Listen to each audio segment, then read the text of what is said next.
السلام عليكم ورحمة الله تعالى وبركاته. ودليل بدبادة الشعب الصوماليات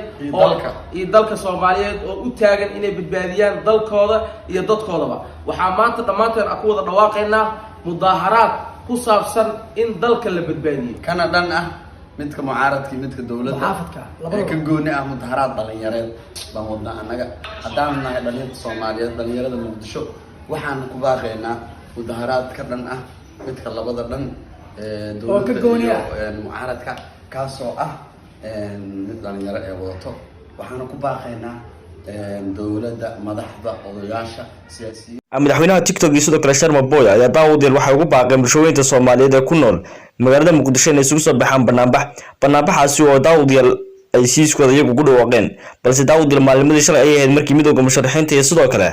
ay qorada muxaafidka u ballansanaayeen balse daawudeel waxa ka dhicisoobay shirkaasi oo daawudeel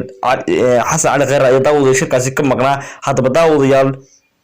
حسن علي خير maanta ma banaanbixi doona mise banaanbixi maayo hadaba daawada inta muuqaalkeena ku la fuguri doona hadii ay tahay booqashadii ku garaysa soo booqato channelkeena asxinta wararka walaal xarsin xaris la kaga codsanayna channel subscribe saarto sidoo kale aad gambalka furto si ay ku soo garaan muuqaalada aad ka xiisaha badan ala u bartay soo gelino muuqaalkana like saar siina share garow wadaag asxaabtada waxa daawada inta bata soo sameeyay aad ma santaay daawudeel Sharma Boy sidoo kale madaxweynaha TikTok Bilal Bulshaawi ayaa daawudeel waxay sheegeen inay daawudeel banaanbax ay dhigi doonaan kana sameyn doonaan magaalada Muqdisho sidoo kale halkii calaamad u ahayd banaanbaxyadii hore dhacay danjirka dahsoon ayay sheegeen inay isugu iman doonaan hadaba maanta Jimcaha waxa loo balansanaa in la qabto mudaharaad balse daawudeel mudaharaadkaas midowga musharaxiinta ayaa baajiyay hadaba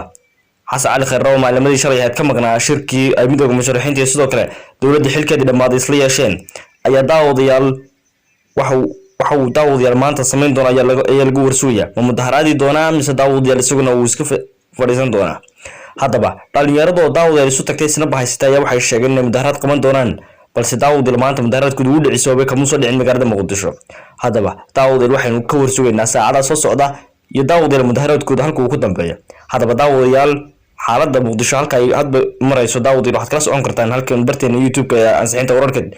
hadaba daawudeel mudaharaadka Sharma Boy iyo sidoo kale Bilal Bulshaawi ay ku dhawaaqeen ma hirgeli doonaa mise wax noqon doona mid dhicisoobay oo hadalkoodii wax laga soo qaadi doona hal bacaad lagu lisay hadaba daawudeel inta baalkan aynu kugu soo gudbin doonaa daawudeel goorlow ayaanu xaqiiqada iyo daawudeel barta uu ku dambeeyo banaanbaxoodaasi ku soo gudbin doonaa hadaba daawudeel waxaan si sharaf leh kaaga codsanaynaa hadii aad muuqaalkan daawanaysid inaad muuqaalka si share garayso sidoo kale aad like noo saarto comment nadiif aad noo soo reebto mahadsanid daawudeel